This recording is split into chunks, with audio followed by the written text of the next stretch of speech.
Hi, welcome back to CS170 fall session. We're going to be looking at formulas now for the week 9.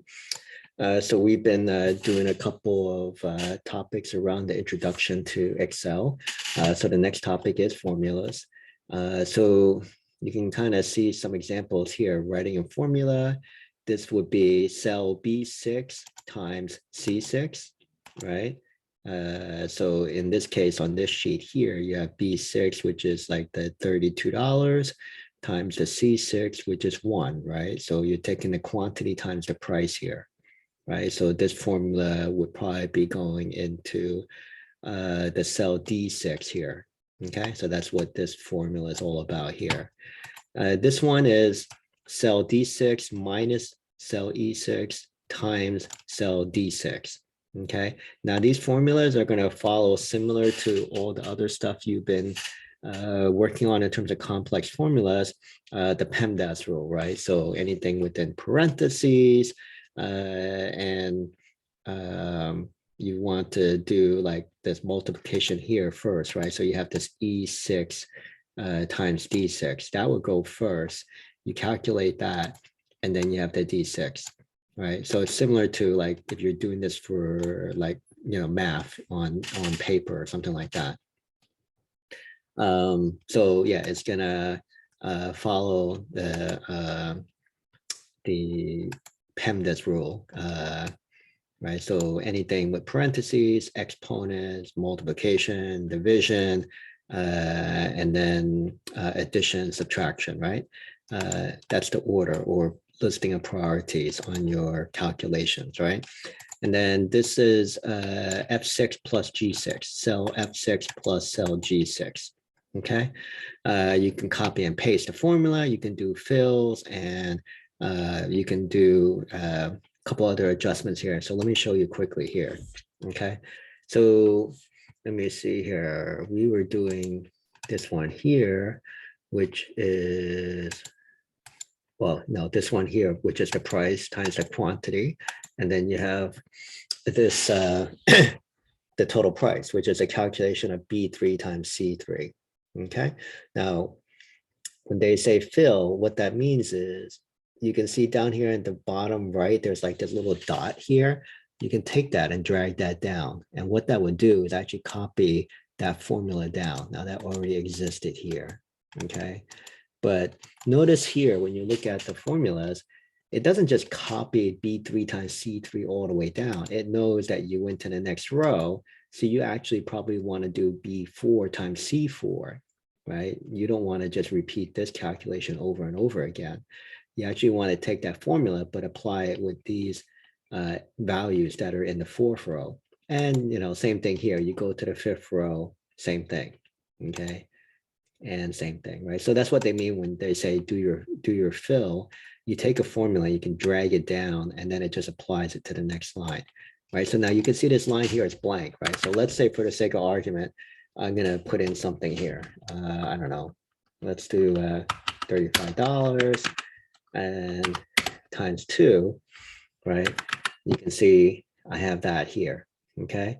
So it's it just kind of carries down from wherever this is.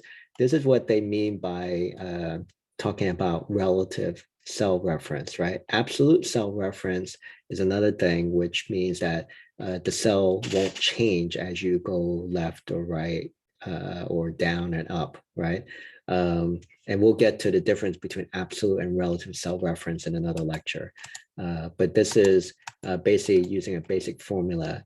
In this case, it's multiplication of 2 different cells here, right? So let me just clear this up and we're done. Okay, so notice there's nothing here. There's no formula, no nothing, right? So let's try that again, right? Just to repeat this. $35 times 2. All right, well, it went ahead and copied this down anyway, right? So trying to see if I can demonstrate this. Yeah, this is what I can do. I'm just going to clear this content because it automatically put it in here, right? So now I'm going to take this, I'm going to drag it down, and you can see that's what it did, right? Now, that's not the only way I can take a formula from one cell and apply it to the next one. I can do what they do, copy and paste. So I can do here, you can see the copy right here, right? This is a right mouse on my mouse button since you can't see that on your screen. Like I said, on a MacBook, you will be doing like the two fingers to make it a right mouse menu. If you're using a mouse pad, a pad, of course, if you're using a mouse on a Mac, then you would just do the right mouse. So it depends on what your setup is. Okay, so yeah, so that's copy, and then that would be paste. So let me clear the contents here again. So I'm going to copy, and then I just did the right. So you can see all of this here. You don't have to do it this way. You can just do a Control C, Control V to copy paste it. But I just did it so you can see these different options here, right? So I can just paste the whole thing, like that's the default.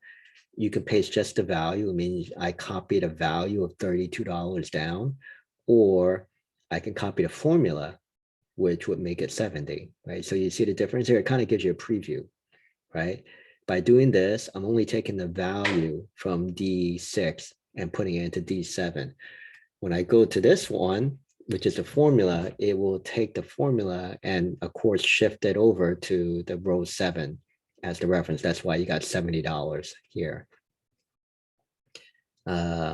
Transpose, I think that's very rarely used, and this would include the formatting part, right? But again, that's something that's just like default there. Okay, so 9 times out of 10, or actually even more than that, I think, you only care about, or what you want is taking the formula down. Okay, so which is the default here is the paste like that. All right, so I'm going to paste that, and there you go. All right, again, I'm going to clear this again. And we're back to where we were before. I just saved this here. Let's go back to here. So we did the copy paste, we did the fill, and then the formulas adjusting to meet the needs. Okay, all right, so when it says adjusting to meet the needs, exactly what I was saying here, where it changes from the row 6 to row 7 for its inputs and doing the calculation. Okay, all right, let's move forward here. Oh, and here we go, absolute versus relative. Okay, so basically absolute, the thing you want to just remember with that, it's always constant. It fixes the position, right? So unlike here, where you can see it changes the column, right? It's column 3, I mean, not column, row 3, row 4, 5, and 6. Okay, so adjust it as I copy the formula down.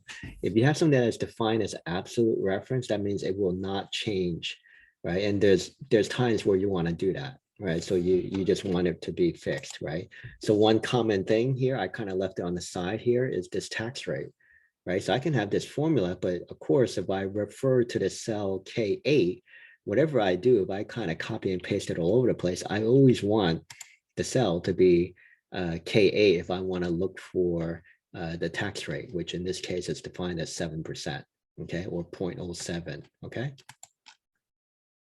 So that's what it means by absolute reference here. And how do you make it an absolute reference? It's with these dollar signs here, okay? So just like what it's saying here, right? If you do it like this, which is the default, right? You can see like all these references here, not there, here, is without any dollar sign, right? Which is what this is, no dollar sign. That means both the column and row are relative. What that means is if I copy this formula left, right, up, down, it's going to adjust either the rows or the columns accordingly, right? Now, when I put in like the $F, this means absolute column, right? But I didn't put a dollar in front of the 2, so that means it's a relative row. So what does that mean? That means F is locked in. If I can move the F around, it's still going to stay F, right? But if I change the rows, it will adjust the row accordingly, okay? So like you can see here, we have this dollar amount. It's referring to a cell I2, right? And keeping that constant, right? It's referring to your constant tax amount, which is here. You can see dollar and a dollar, right? That means both row both column and row are kept absolute, right? Let's see if I actually use that. No, I didn't do that. I used a K8 to put in my tax rate. Okay, so this one is referring to I2. Did I put in I2? Yeah, well, what happened was I added an extra column here to calculate shipping. So, but this is, even though this is saying $I, $2, I'll upload this sheet after I'm done with all my lectures.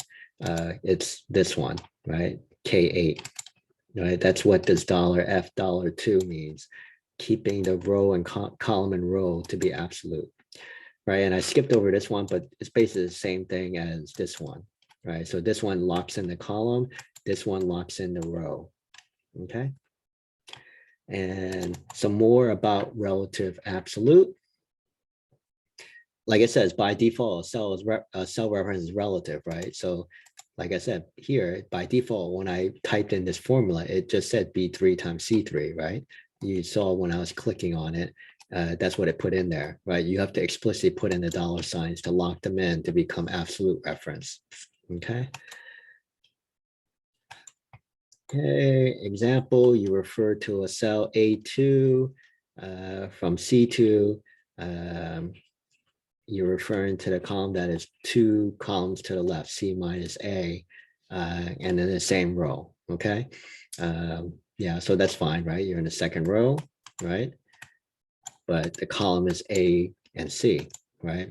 You can kind of see that from us playing around on this sheet here, okay?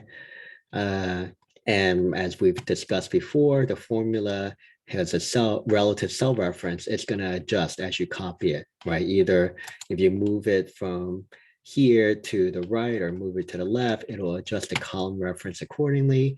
If I move it up and down, it'll adjust the row reference accordingly. Okay. Still some more about the relative versus absolute cell reference. So this kind of visualize it a little bit better than just me talking, right? You have F2 here, and look at this, right? When I copy that formula down, it just kept everything with the F to be the same, but all the rows just went along to match up to the row. That it just makes logical sense, right? Of course, if you're going down here, you want to use this row. Okay, so it just automatically adjusts for you. So that's what you're looking at with a relative cell reference, right? See, there's no dollar sign here. Right, so this is just a repeat of what we talked about over here. Okay, it's just reinforcing the idea of the dollar sign, right? So look at this dollar sign, and whatever it's in front of, that's what it's locking in. In this case, it's locking in the column. This one's locking in the row. This one's locking in the column and the row. Okay. All right. So that's it for this short video. I'm going to be stepping into some other functions after this, but this video would be what I would call devoted to formulas. Okay.